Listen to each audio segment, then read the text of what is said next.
Hi, hey everybody, how are you? Good. Well, we're excited. Anybody nervous? Me either. No. Anyway, so I won't introduce us yet because that's part of our presentation today, but I just wanted to welcome you and thank you for coming, and we should just get started, I think, right? Yeah, let's get rolling. Let's do it.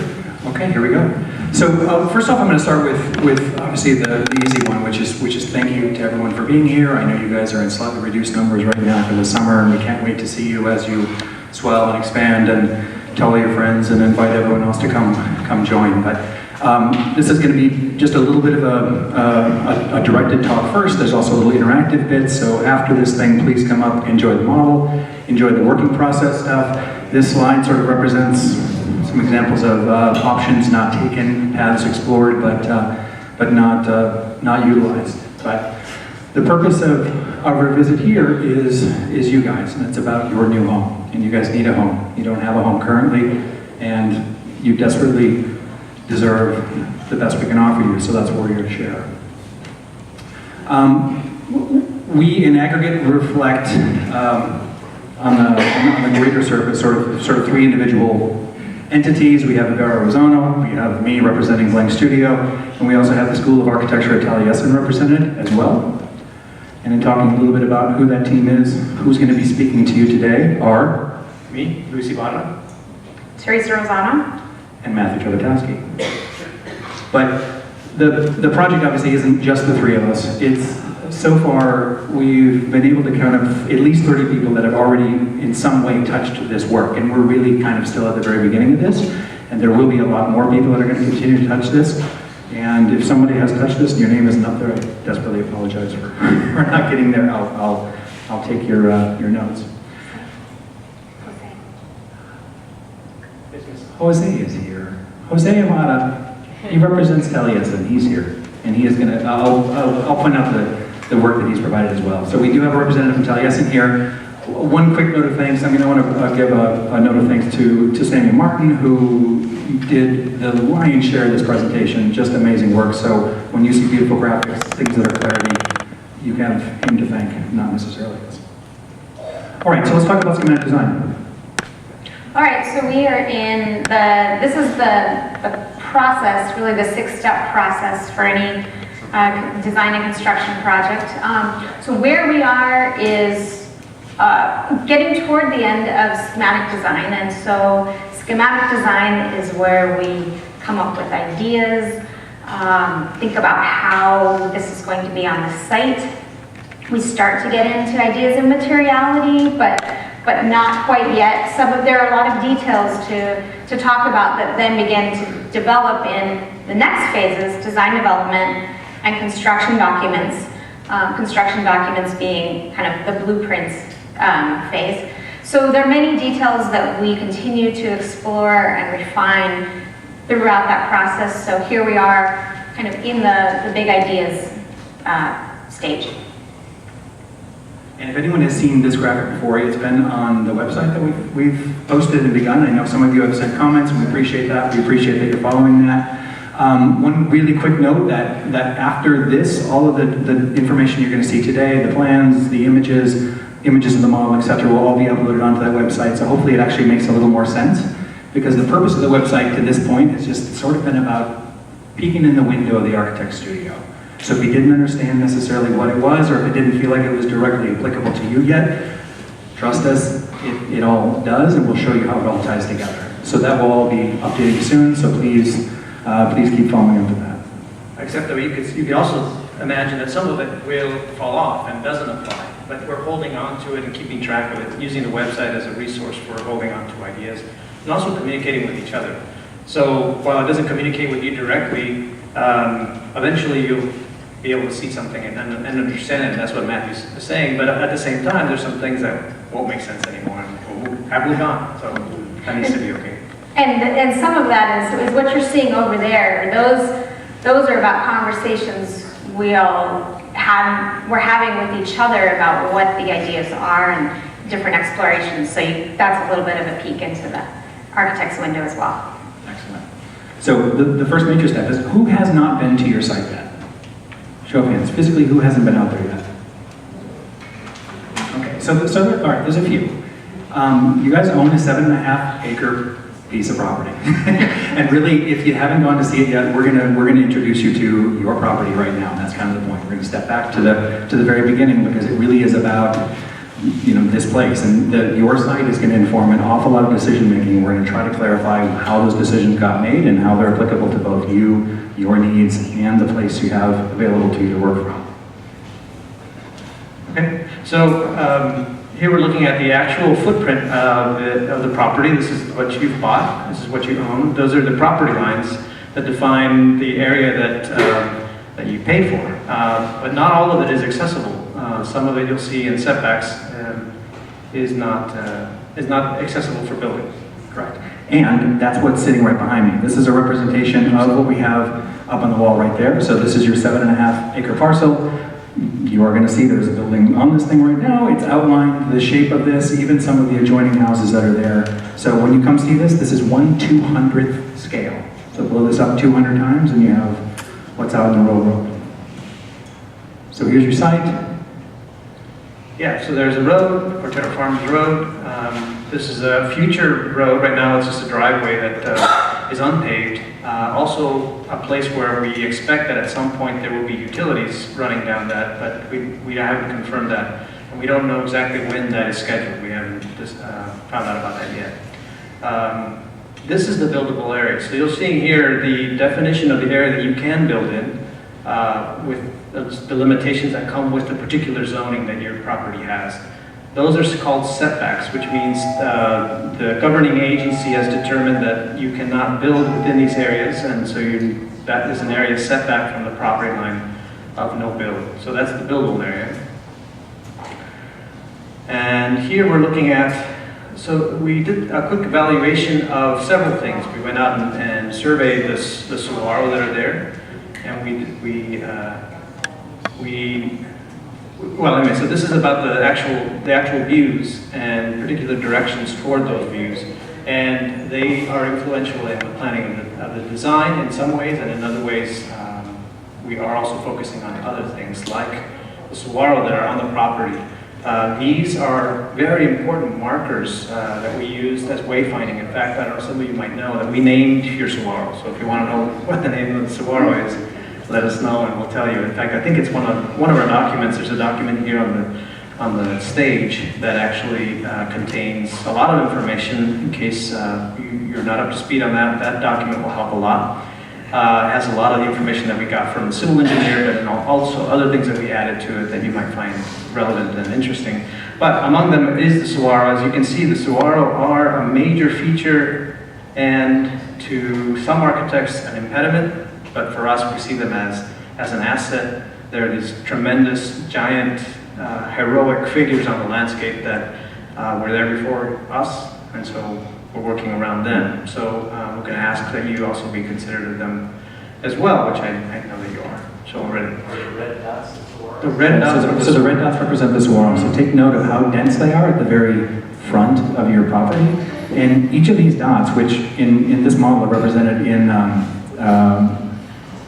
pasta up here. These are, all the mature ones are 35 feet tall or taller. So I mean, these are majestic elements. So we're going to work around them in every way humanly possible. So what direction is north on that? North on this map is up. I'm sorry. On the model, though, the north is to the east, or to the west. To the Right. north, that way. That way. Exactly that.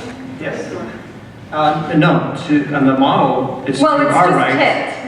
Imagine that tipped, Oh, okay. Yeah, so it's that way. so that it won't fall over. So this is areas of dense vegetation, major vegetation we'll call it here, but basically areas of vegetation that we find agreeable or in good shape, or things that we want to just track. And some of this is just for us getting our heads into it. You can see we're also looking at off-site. Not that we're going to do anything with it, but we want to know where it is. Topography is obviously another major feature. What these lines represent are 5-foot contours. So if you cut slices through the earth every 5 feet as you go higher in altitude, each of these lines are represented. So what you're able to see is from the top of your site to the bottom of your site, we have a considerable amount of fall off or grade.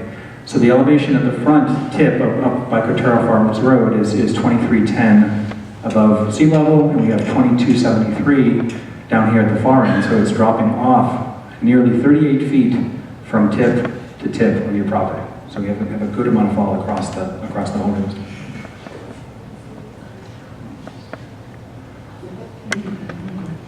So also in this, so while studying these things plus many others, I mean, we came to three very clear identities within the parcel.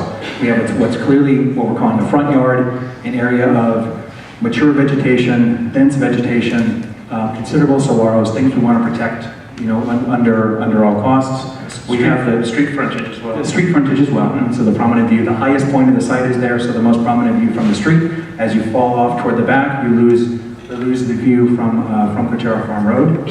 Then the property actually thins toward the center, so we're just lovingly calling that the neck.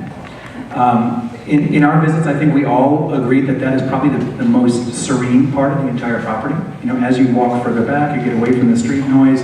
It's both the most quieting and just the most probably attractive place to physically be within the entire site.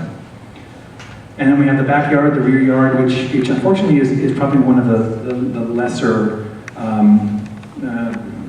It's more damaged. You're up against a subdivision, which you know, those houses are designed to be seen from the front and not from the back. And so the other thing that occurs there is a big drainage area. So that actually can become a major issue were we to look at that. So we did go back, and I think we're about to show you some of our assessments. So this is the identity of, just like we named the saguaros, we named parts of the site. So that's what we're showing you here. So road noise is a critical issue. I mean, we can walk the entire site and stand all the way back here and still hear road noise from Cotero up here. I mean, it falls away considerably as you get toward the center part of this, but it definitely impacts the entire experience of the site. Now, with the improvements being done on Cotero Farm, I would assume that pavement is going to be improved and potentially even improved to the point that it could not be as noisy and as challenging as it currently is, but we're still going to take the noise will still be always up there. So maybe those lines go pink, but they're still going to be there. So these are existing pathways. There's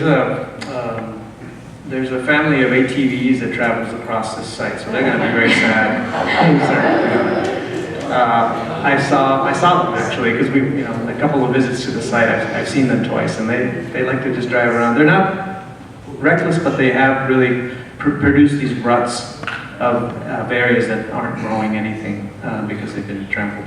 So that became an interesting network to study and to see what we could do with that, because those are hard repairs. The desert is so fragile and operating on incredible efficiency that once disturbed, it's not easy for it to come back. Now, I think it can be brought back, and certainly we can amend it, but in some ways we're thinking of maybe using it to our advantage, so you'll see some of that in the design.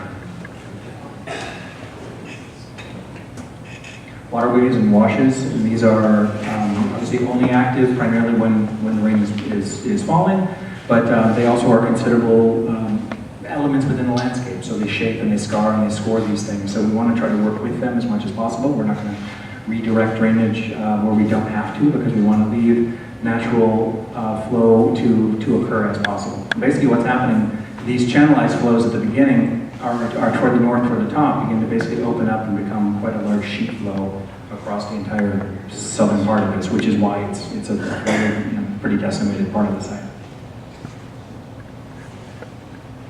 And then the adjoining homes. I mean, there's no question there's a considerable barrier, and that's why we built that for this model, just as a reminder of what not just the house itself is, but that, you know, sort of retaining wall thing and the water flow. I mean, there's nothing more intrusive than human beings in a residential development.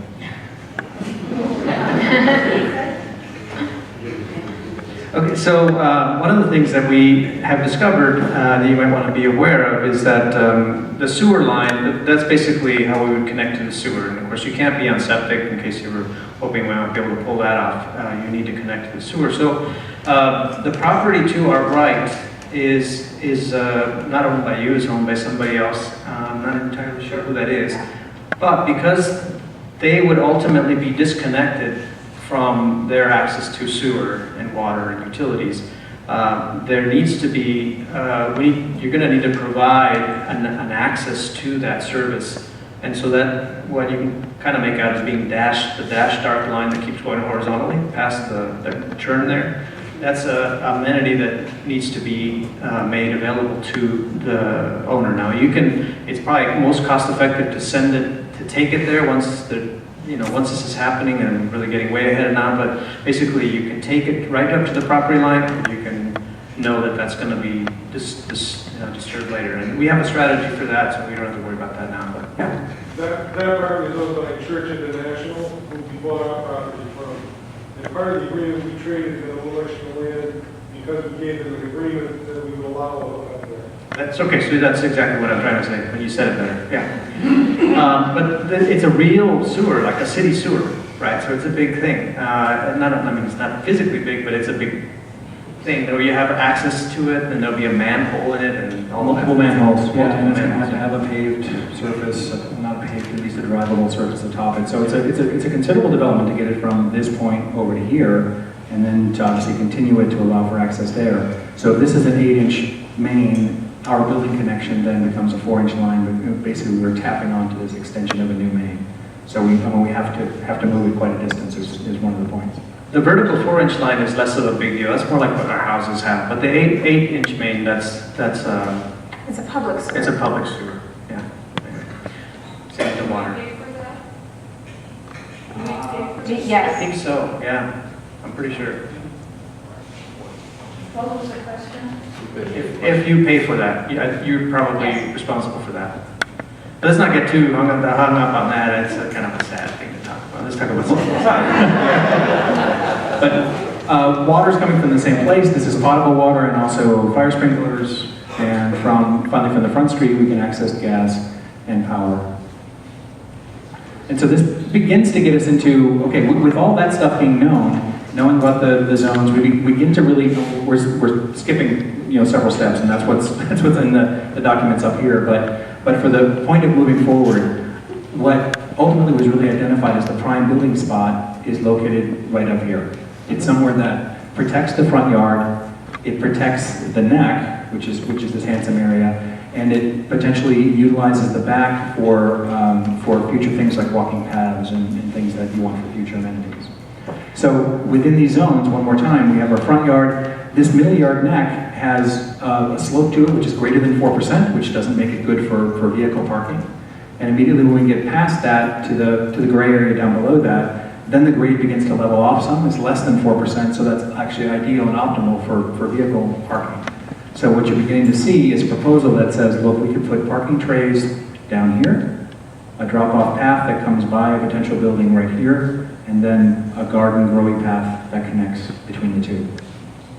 So one of the things that, when you get a site like yours, which is a really beautiful site, and then there's issues that have to be mitigated, you really start to see all these different pockets of possibility. And they're scattered all around the site because there's some areas that are damaged pretty bad, and there's other areas like, oh, this is a really, really awesome place to camp out and make something. But the thing is that they're not contiguous, and there isn't a way to fit a fairly large footprint without destroying. So what we were looking for is a place where we have a presence on the street so that you have more congregants interested in what you're about. But at the same time, is there a way to use the design of the building itself to create a new habitat for both you and whatever else already is living on the property?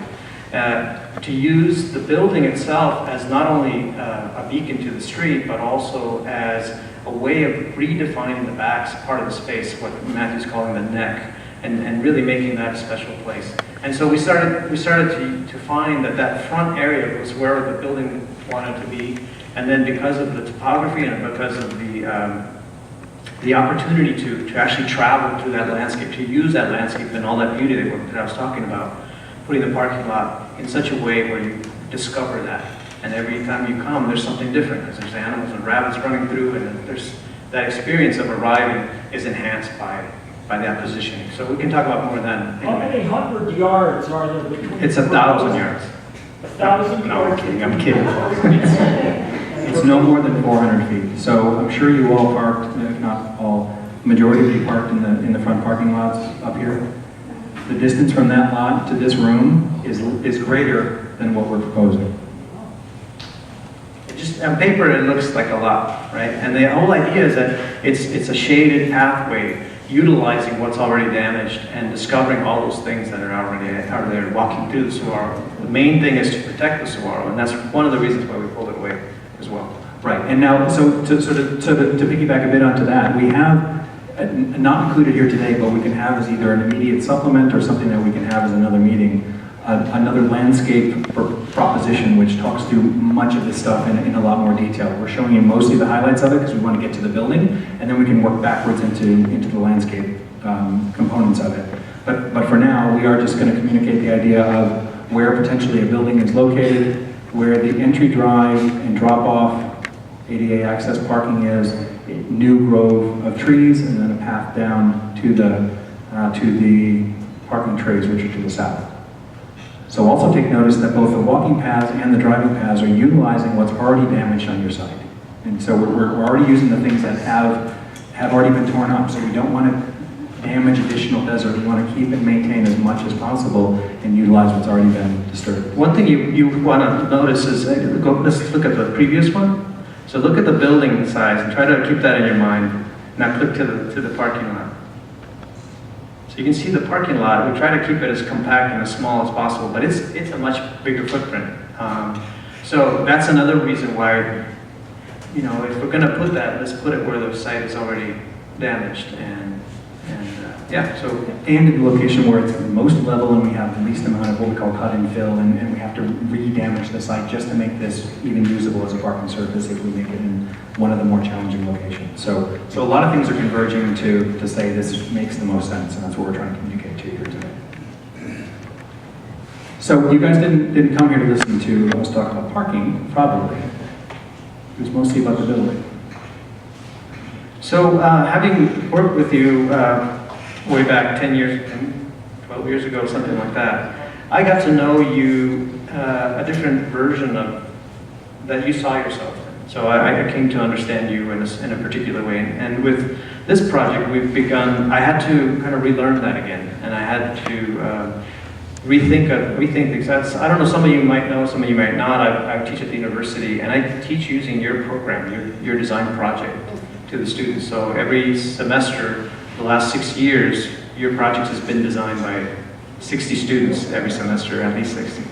And so for me, that's burned into my head. I know that backwards and forwards. And so in working on this, what's been great is that in bringing Matthew in, he's asking questions that I would just assume were to be true. And I'm also asking those questions because I know that the size of where you're trying to go now and the amenities I know you need were kind of at odds with each other. So I triggered a conversation with you about making sure that we were doing what you needed.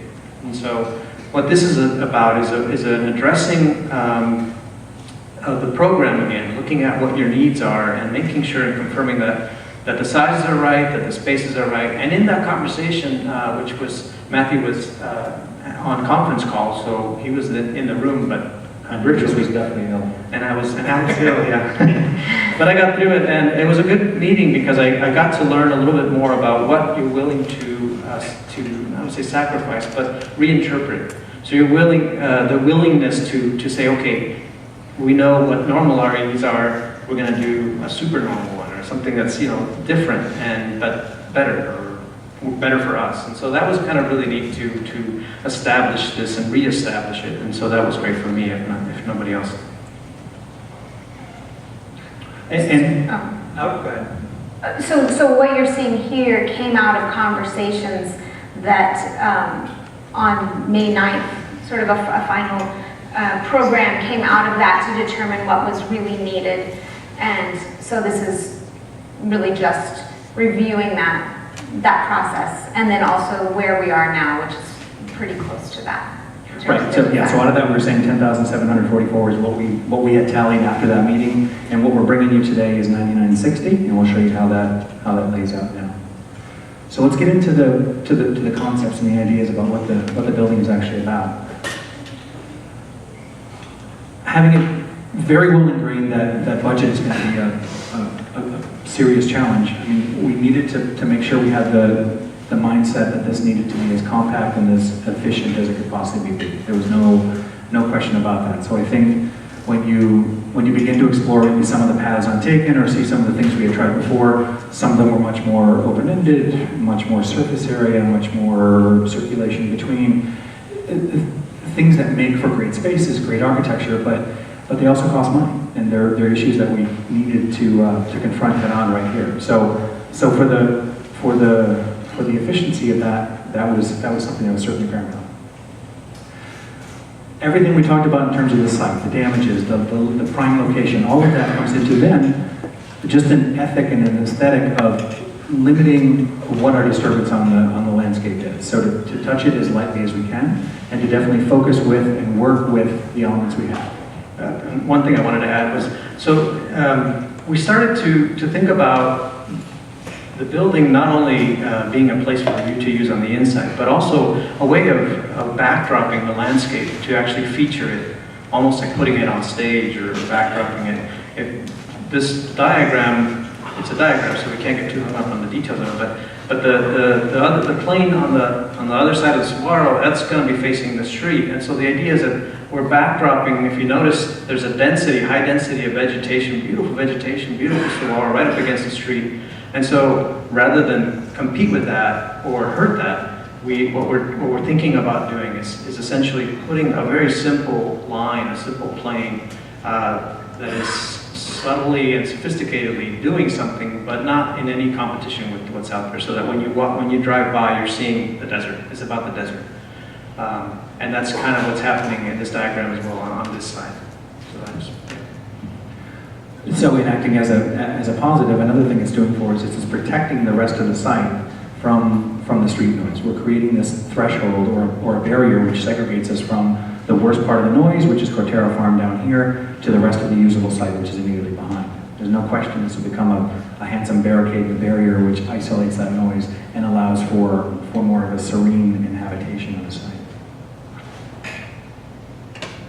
So, of course, the views were something that you struggle with a little bit because sometimes the view is oriented right into the sun, or rising or setting, and in this case, that's kind of the situation. But running the building toward the east and the west for the smallest face of it is actually a smart strategy. And running the building with more southern exposure is ideal for passive heating and cooling and things of that sort. So we can't, with a site as spectacular with the views as you have, it's hard not to take advantage of that. But we're trying to do so in a way that's both ethical and environmentally responsible by limiting the amount of opening toward that, but still being a powerful view. And so that's what that's speaking to. And if you saw the photos of us on the website out at your site, positioning this thing, I mean, this subtly represents an 8-degree shift off from true east-west. So if we rotate that just clockwise 8 degrees, then it cues us up to the Catalinas and the Tucson Mountains at the two extremes. So we're not perfectly parallel with your street, but there is just a slight subtle shift. And obviously filtering desert light. The majority of the light I think we like to bring into our architecture, both of us as studios, it tends to be from above. You can control it, you can utilize it, you can make it more seductive in very different ways when it's brought in from above. So then we get to the absolute key. Those were the basic problem-solving things. Now we want to get to just a little bit of poetry. So when looking for an idea of how to organize the spaces, how to shape the spaces, how to begin to even texture the object, we began to hit upon the concept of pearls within an oyster. Just to give you a taste of what we went through before, I think it might help to reinforce this and make sense of what we're doing. One of the tendencies with a site like yours is to position several buildings around the site and scatter a campus like this campus is set up. The problem with that is that the more surface area, more exterior wall that you have, the more expensive it is, and then also the more it is to heat and cool it. So we started to move away from that, though we really tried really hard, but in our back of our minds we were thinking we we have too much exterior wall with too much money, so all those things that I don't want to get into too much, but we started to get excited about a simple volume, creating a simple shelter that could contain within it something very special. And so it was about making a very flexible, simple space that allowed you to use within it and do within it whatever you wanted, and it could be changed over time even. And so we began to think of those things, the U in it, the pearl, right? The thing that's inside there and makes that simple container, in this case, it's a beautiful shell. You're going to have a beautiful shell, and within it, even more beautiful elements.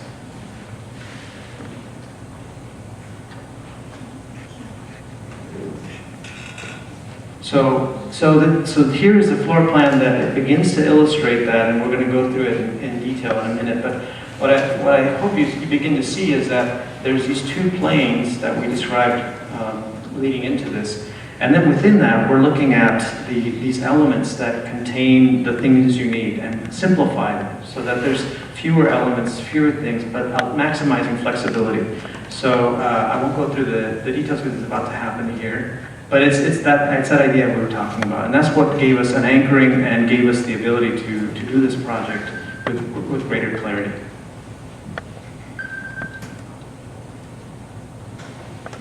Okay, all right, sure. So we had other schemes. From what I know of agreements, there's somebody that's always there or often there in the administrative part of the space.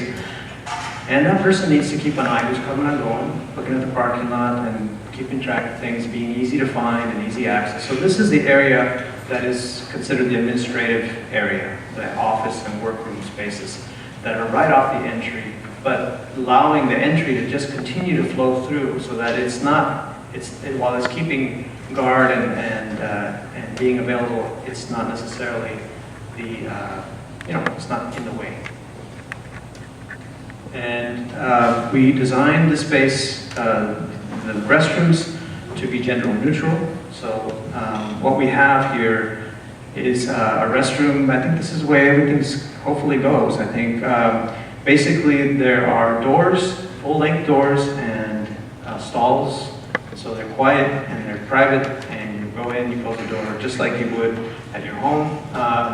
And so that's gender-neutral restrooms with family restrooms, so that diapers can be changed, and then you can assist somebody who needs help. But there's also urinals there on the left.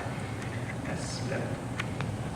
And then the RE, we tried to make it a big part of the interaction of both the inside and the outdoor space, the social part of the space, which we'll talk about in a minute. But it's a space that can be used in a bunch of different ways. I know you need meeting spaces and things that can be converted. So there's storage in it for the RE component of it, but then it also can be transformed into all kinds of different uses, and we'll talk about that in a minute as well.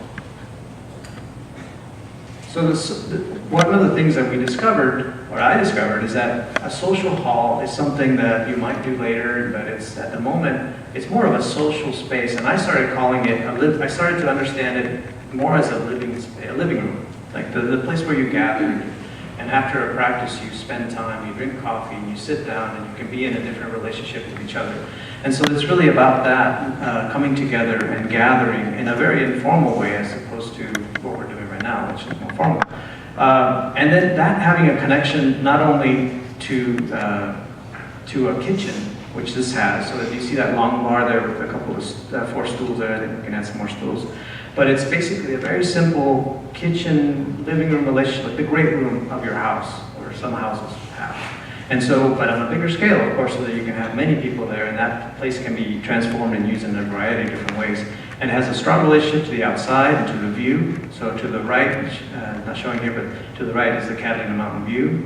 There's an outdoor covered porch and shaded that it also connects with the RE, so you can see the RE activities that are happening outdoors when you're inside drinking coffee.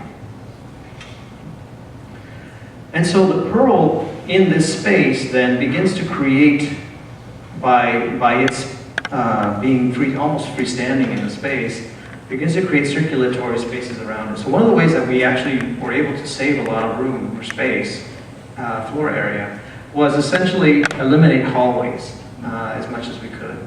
So all of that space became available for multi-purposes.